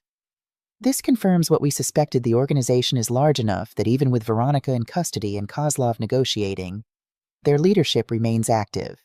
And dangerous," I added. "Despite his claims about not engaging in violence, exactly. These types of organizations maintain plausible deniability by outsourcing violence rather than directing it themselves." Delgado's voice was grim.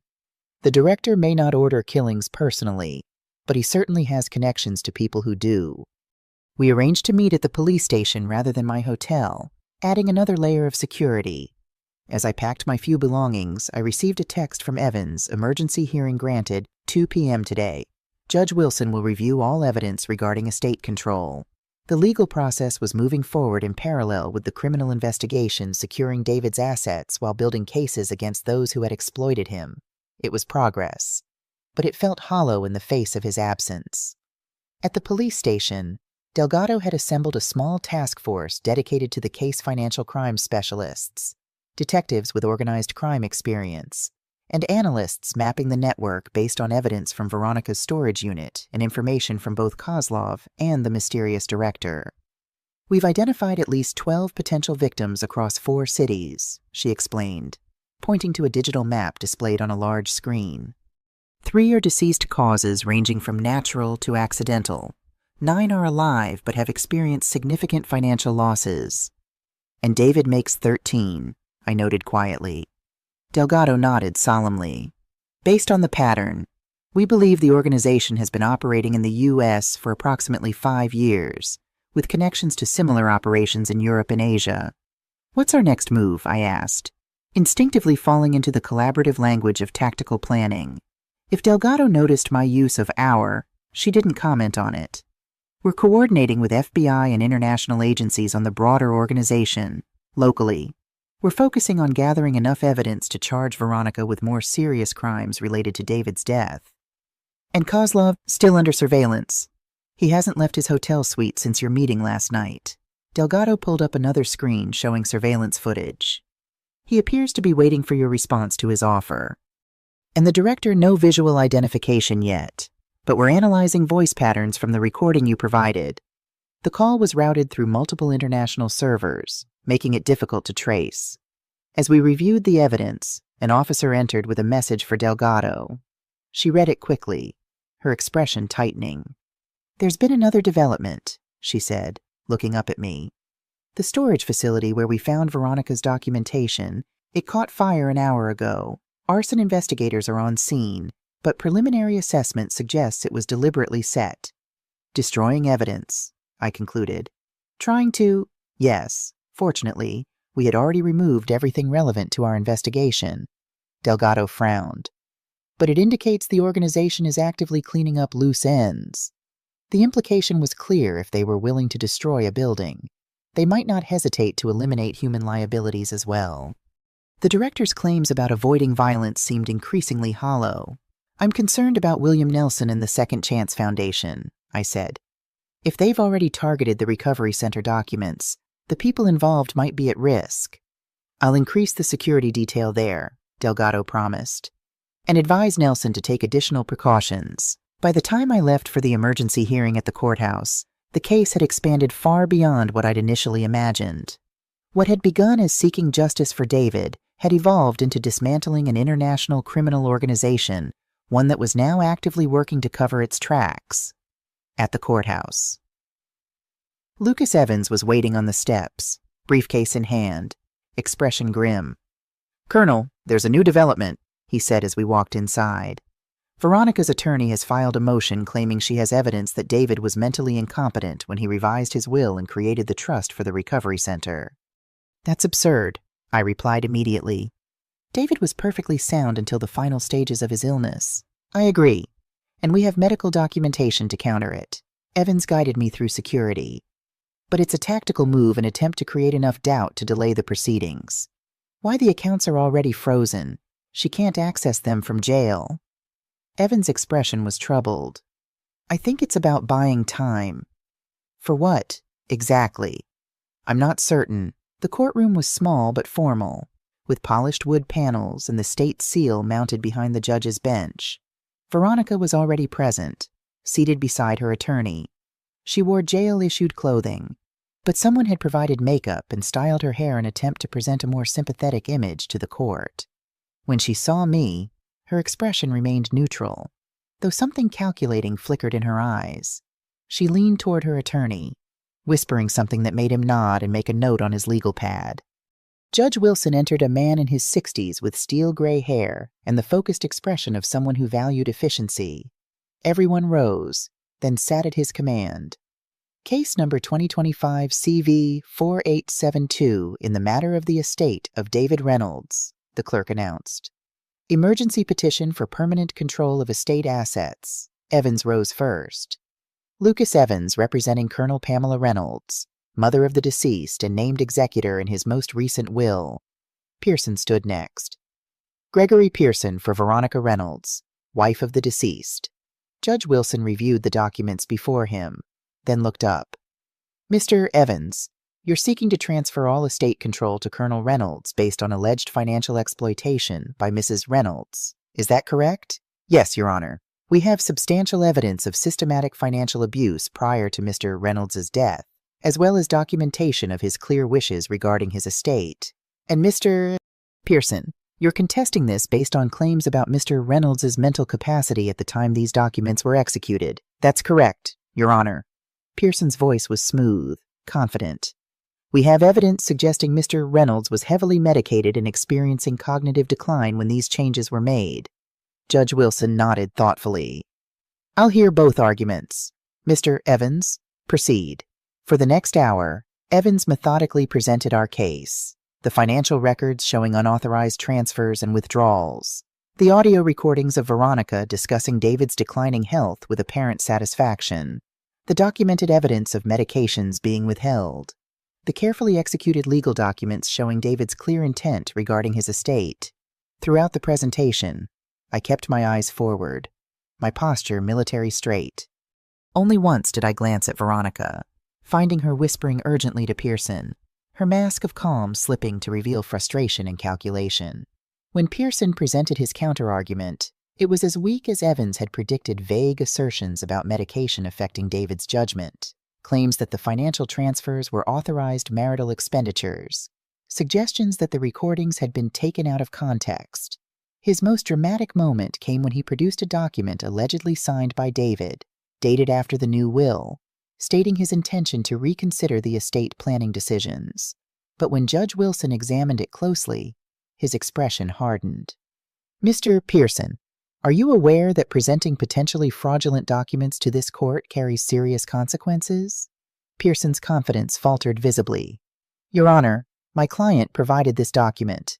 I have no reason to doubt its authenticity. Then you should examine it more carefully in the future, Judge Wilson replied coldly. The signature on this document does not match verified samples of Mr. Reynolds's handwriting. Moreover, it's dated during a period when hospital records indicate he was physically incapable of writing. Veronica's facade of calm completely dissolved. She whispered frantically to Pearson, who attempted to quiet her without success. Your Honor, I was unaware, Pearson began. Save it, Counselor. Judge Wilson cut him off with a gesture. Based on the evidence presented, the court grants permanent control of all estate assets to Colonel Pamela Reynolds as executor, in accordance with the legally executed will of David Reynolds. All accounts will remain frozen except as necessary for estate administration until probate is completed. He struck his gavel with finality. Additionally, the court is referring the apparently fraudulent document to the district attorney for investigation. We're adjourned. Veronica shot to her feet, her face contorted with rage. This is a setup. She has no right. Control your client, Mr. Pearson, Judge Wilson warned, or I'll have her removed. As Pearson struggled to calm Veronica, Evans gathered our materials quickly. A complete victory, he murmured. Let's exit before things escalate further. We were nearly to the door when Veronica's voice, cold and precise, cut through the courtroom noise. This isn't over, Colonel. You have no idea what you've started. I turned slowly to face her. No, Veronica, this is exactly what you started. The difference is, I'm going to finish it. Outside in the courthouse corridor, Evans allowed himself a small smile. That went even better than expected. The fraudulent document actually strengthened our case. A desperate move, I observed. She's running out of options. Agreed. And now we have complete legal control of David's estate. We can proceed with the Recovery Center project as he intended, without further interference. As we walked toward the exit, my phone buzzed with a text from Detective Delgado. Urgent development. Kozlov found dead in his hotel room. Apparent suicide. Evidence left behind. Please call ASAP. The message stopped me in my tracks. Kozlov dead, another loose end eliminated. Another source of potential testimony silenced. What is it? Evans asked, noting my expression. I showed him the text. His face paled slightly. Not a coincidence. No, I agreed grimly. The director is cleaning house. I called Detective Delgado immediately, stepping into a quiet corner of the courthouse hallway. What happened to Kozlov? I asked without preamble. Hotel security found him an hour ago after he missed checkout. Delgado explained, her voice tense. Single gunshot wound to the head. Service weapon on the floor. Door locked from inside. That sounds staged, I observed. Exactly our assessment. Too neat. Too convenient. Delgado paused. There's more. He left a typed suicide note taking full responsibility for David's death and exonerating both Veronica and any higher-level organization. Absolving the director, I concluded. Yes, while simultaneously providing us with a tidy resolution that would let us close the case. The disgust in Delgado's voice was evident. The problem for them is we don't believe in coincidences this convenient, especially right after our conversation with Veronica and your encounter with the director. Was anything else found in his room? That's the interesting part, Delgado replied. Hidden in the bathroom vent, we found a flash drive containing extensive documentation, financial records, operational manuals, target dossiers. It wasn't meant to be found in a standard search. The implications were clear. Kozlov had prepared his own insurance policy, hidden where his killers wouldn't look. He knew they might eliminate him, I said. He was leaving evidence behind. That's our assessment. The materials are being analyzed now, but preliminary review shows detailed information about the organization's structure, methods, and leadership, including the director.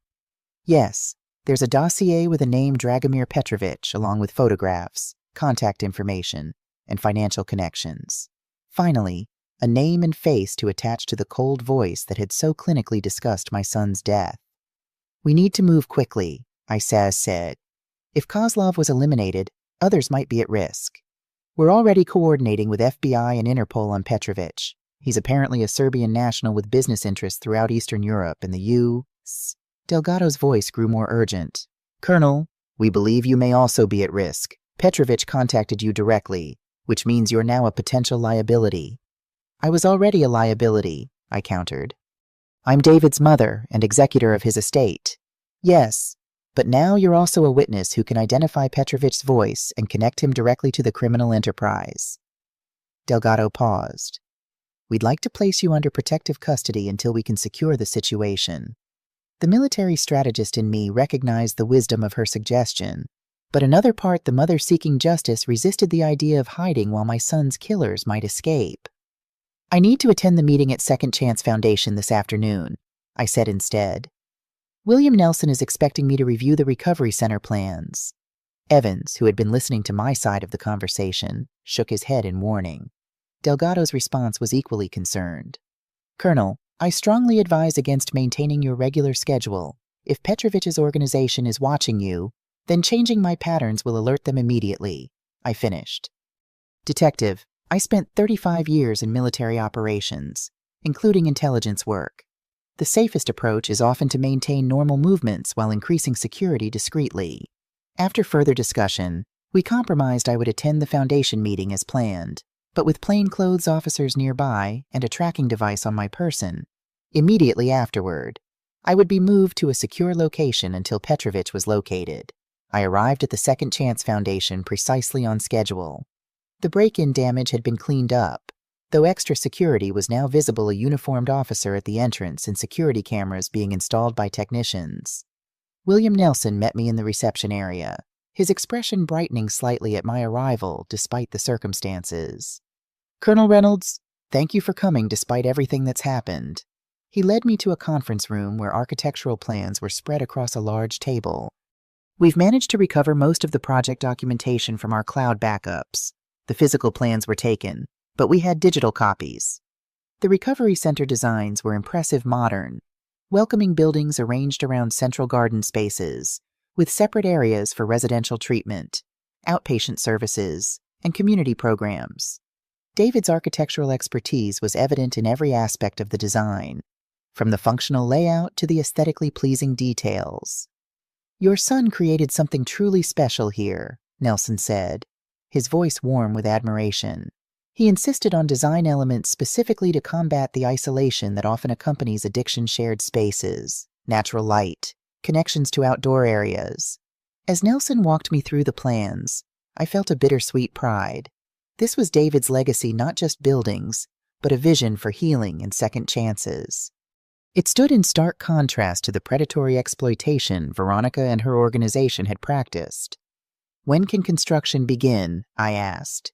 "With the legal issues resolved, we could break ground within a month," Nelson replied. "The property is already secured, permits are in process, and contractors are standing by." He hesitated. "Of course, given recent events, we want to ensure appropriate security measures are in place. I've arranged for additional legal protections," Evans assured him. "The funds are now in an irrevocable trust specifically for the recovery center. Even if there were further legal challenges, the project itself is protected." As we discussed implementation details, my phone vibrated with a text message from an unknown number. "Third table from the window. Sunset Cafe. 30 minutes. Come alone or Margaret Thornton dies. No police. D.P." My expression must have changed, because both Nelson and Evans stopped talking. "What is it?" Evans asked immediately. I showed him the message, keeping it shielded from Nelson's view. Evans's face paled. "This is exactly why protective custody—" "He's escalating," I interrupted quietly. Moving from negotiation to direct threats. "We need to contact Detective Delgado," Evans insisted. "And risk Margaret Thornton's life," I countered. The Texas widow Kozlov mentioned the one who was already targeted once. Evans's expression was torn between legal prudence and recognition of the immediate threat. "At least let me alert the surveillance team discreetly."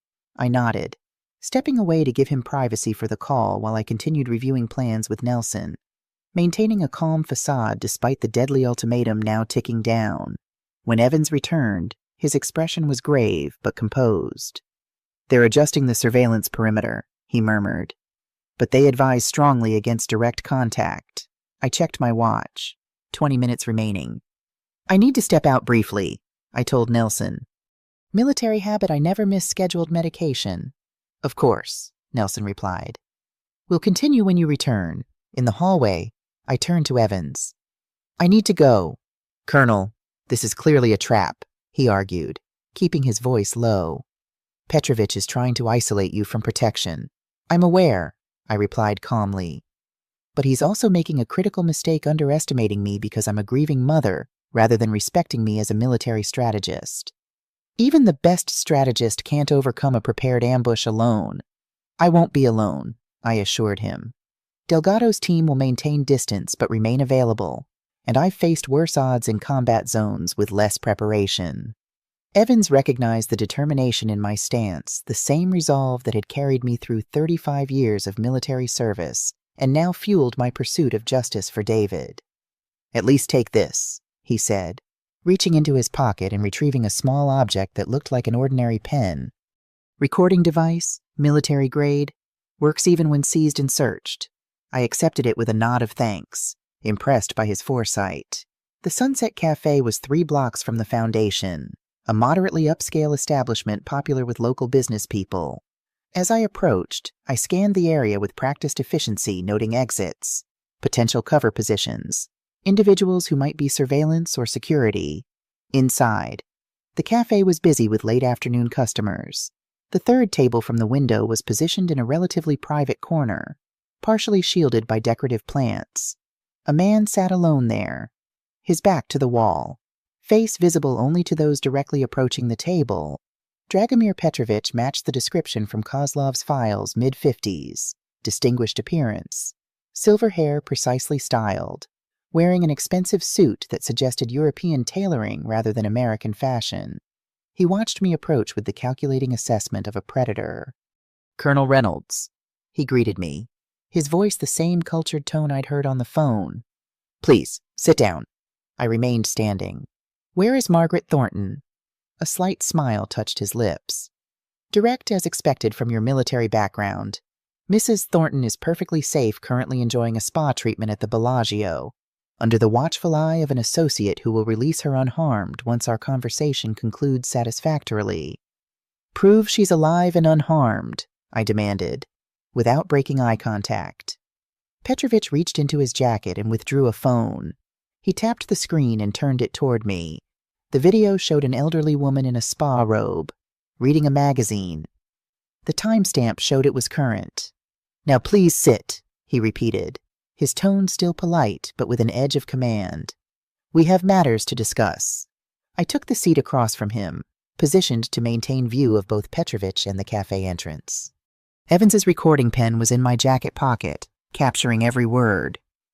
"You've created quite a situation, Colonel," Petrovich began, sipping from a cup of what appeared to be espresso. "What started as a routine financial operation has escalated into a multi-agency investigation. Most inconvenient. My son's murder was inconvenient." The words were ice cold. "Precisely my point," he replied smoothly. "Veronica's actions were unauthorized and unprofessional. We are financial specialists, not violent criminals. Her escalation created exactly the heat we meticulously avoid. Yet Kozlov is dead," I noted by another unauthorized action. Something flickered in Petrovich's eyes, annoyance. Perhaps that I had connected him so directly to Kozlov's death. "Alexander made his own choices," he said carefully. "His decision to meet with you, to offer information beyond his authority, these were breaches of operational security. So you had him killed and staged it as suicide." Petrovich's expression remained impassive. "I'm not here to discuss internal management decisions. I'm here to resolve the situation regarding your son's assets." "The situation is resolved," I replied flatly. "The court has granted me complete control of David's estate. The Recovery Center project is proceeding. Justice is being pursued through proper channels. Legally, perhaps," he acknowledged. "But practically the funds Veronica diverted remain beyond your reach, approximately $1.7 million scattered across various offshore accounts. Accounts that only I can access now."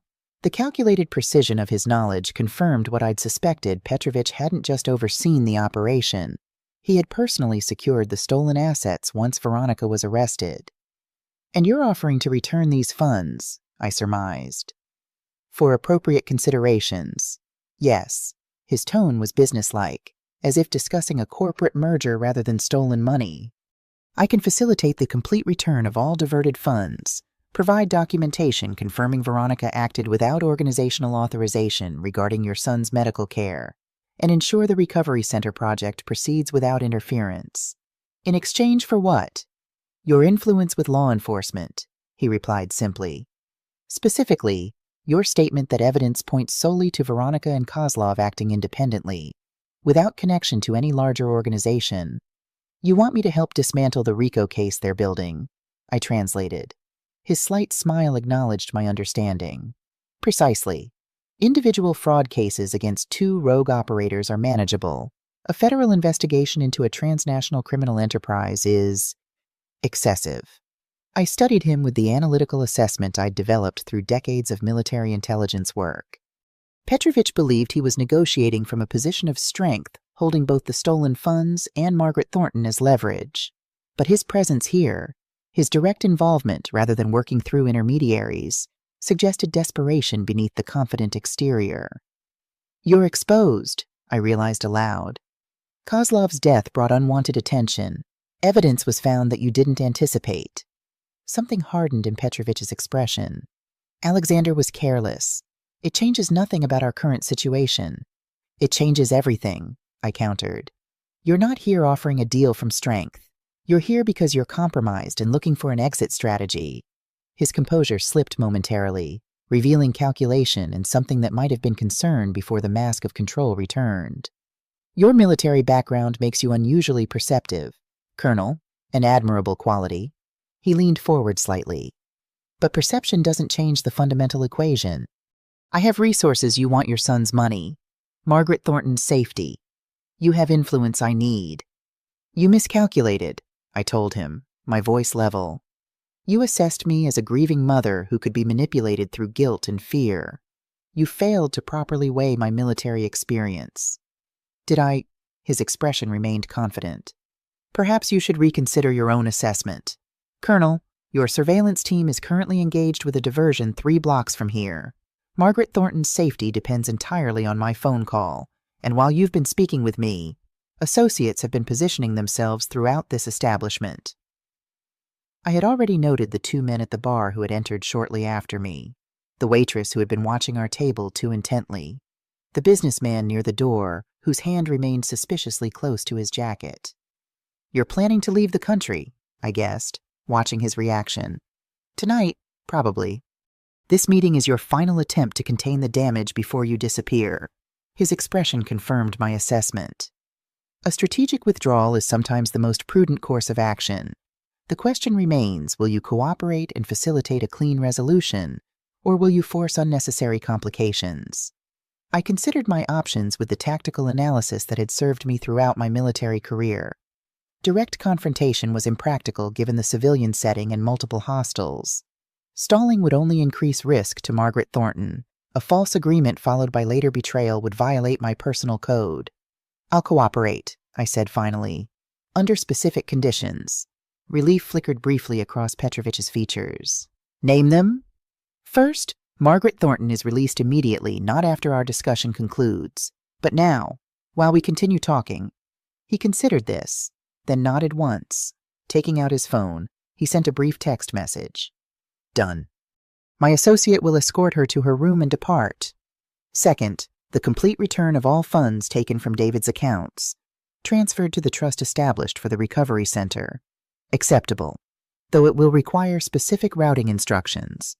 Third, your written statement confirming Veronica's unauthorized actions regarding David's medical care." He hesitated more visibly at this request.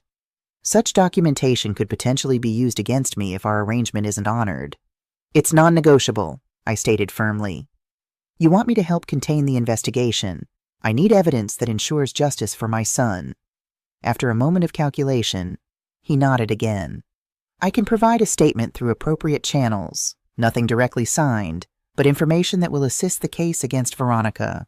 I maintained eye contact, projecting calm strength rather than the carefully controlled rage I felt sitting across from the man who had profited from my son's death. "If these conditions are met, I will make a statement to investigators indicating that evidence points primarily to Veronica and Kozlov acting without broader organizational support." Petrovich studied me, assessing my sincerity with the practiced eye of someone accustomed to detecting deception. Whatever he saw apparently satisfied him. "Very well," he agreed. "I'll initiate the transfer immediately." He withdrew a tablet from his briefcase, entered several passwords, and turned it toward me. "The routing information for the Recovery Center Trust. I provided the details Evans had given me earlier, watching as Petrovich entered them into what appeared to be an offshore banking interface. "The transfer will complete within 48 hours, he explained, turning the screen back to show a confirmation page. "Banking regulations make immediate transfers of this magnitude impossible without triggering additional scrutiny. And your statement regarding Veronica will be delivered to Detective Delgado through an anonymous source by tomorrow morning." He closed his tablet and returned it to his briefcase. "Now, regarding your statement to investigators. Will be made after confirmation that both the funds have been received and Margaret Thornton is safe." I interrupted firmly. A slight smile touched his lips. "You negotiate like a military officer. Colonel, clear terms, verification protocols, no room for misinterpretation." "I negotiate like someone who has dealt with deceptive adversaries before," I corrected him. Petrovich inclined his head slightly, acknowledging the point. "We understand each other, then a mutually beneficial resolution to an unfortunate situation." As he prepared to leave, I asked one final question. Why David out of all potential targets? Why my son? Something like genuine regret flickered across Petrovich's features. "He wasn't chosen personally. Our operation identifies candidates based on specific parameters: financial resources, limited family connections, vulnerability factors. Your son's recent promotion, his marriage to Veronica, his isolation from family due to your deployments, these created a profile that matched our criteria. The cold calculation behind it, reducing my son to a set of exploitation factors, made my hand clench beneath the table. But I maintained my composure. Decades of military discipline preventing any visible reaction.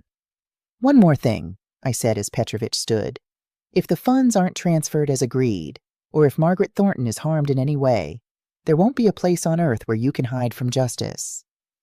He studied me for a moment, perhaps seeing for the first time the full measure of the adversary he'd created in me.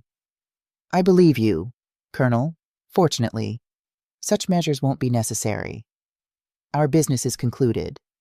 With a slight nod of farewell, Petrovich walked out of the cafe, his associates discreetly following at intervals. I remained seated, waiting until I was certain they had all departed before contacting Detective Delgado. Target has left the location, I reported. Multiple associates departed with him. Margaret Thornton may have been released, but needs verification of safety. We're tracking Petrovich now, Delgado confirmed. Officers are checking on Mrs. Thornton at the Bellagio. Are you secure? Yes. Meeting concluded without incident. Stay where you are. Officers are en route to your location. Just before midnight, news came from the airport surveillance team. Petrovich had attempted to board a private jet registered to a shell corporation, only to find FBI agents waiting at the hangar. He was in federal custody, facing initial charges of money laundering, wire fraud, and conspiracy, with more serious charges pending as the investigation expanded. Margaret Thornton was safe, confirming she had been held but released unharmed following my meeting with Petrovich. Delgado's team had conducted interviews with her, gathering additional evidence about the organization's methods and targets. 2 days later, as promised, the diverted funds appeared in the Recovery Center Trust account, $1.7 million returned in full. And with it came a detailed document outlining Veronica's unauthorized actions regarding David's medical care, delivered anonymously to Detective Delgado's office. Veronica was formally charged with multiple felonies, including financial exploitation of a vulnerable adult, elder abuse, and, most significantly, second-degree murder. The evidence provided by Petrovich, combined with medical examinations and the recordings David had made, created an overwhelming case against her. The Second Chance Foundation held a groundbreaking ceremony for the David Reynolds Recovery Center 1 month later. Under a bright Nevada sky, William Nelson handed me a ceremonial shovel. "Would you like to say a few words, Colonel?" he asked quietly. I stepped to the microphone, looking out at the gathered crowd: Foundation staff, future patients, local officials, and reporters. Detective Delgado stood at the back, a supportive presence. "My son David believed in second chances," I began. He understood, perhaps better than most, that people can make mistakes, face challenges, and still find their way back. This center was his vision, not just buildings, but a place of healing, restoration, and new beginnings. I paused, my eyes moving to the architectural renderings displayed on easels nearby my son's final creative work. David wasn't perfect. None of us are. But he chose to transform his own struggles into something that would help others. In doing so, he created a legacy far more valuable than any financial success. The first shovel of dirt felt symbolic breaking ground, not just for a building, but for healing, for justice, for a future my son had envisioned but would never see. Later that evening, in the quiet of my hotel room, I held David's watch in my hand, the one I'd given him years ago that had been returned to me after his death. Its steady ticking had accompanied us through so many separated years, a constant reminder of the connection between us, despite physical distance. "We did it, David," I whispered to the empty room. "They won't hurt anyone else." The fight wasn't over legal proceedings against Veronica, Petrovich, and their organization would continue for months or even years. But the immediate danger had passed. The predators had been identified and contained. David's legacy was secure, his vision for helping others proceeding despite the tragedy of his loss. Tomorrow would bring new challenges working with William Nelson on the Recovery Center, conferring with prosecutors about trial strategies, beginning the long process of truly grieving my son. But for now, in this moment of hard-won victory, I allowed myself to simply be a mother who had fought for her child. Even when that fight came too late to save him, justice couldn't bring David back, but it could ensure his death had meaning, his legacy endured, and those responsible faced consequences for their actions. In the military, we never left fallen soldiers behind. I had kept that promise to my son in the only way now possible. What would you do if you were in my place? Have you ever been through something similar? Comment below.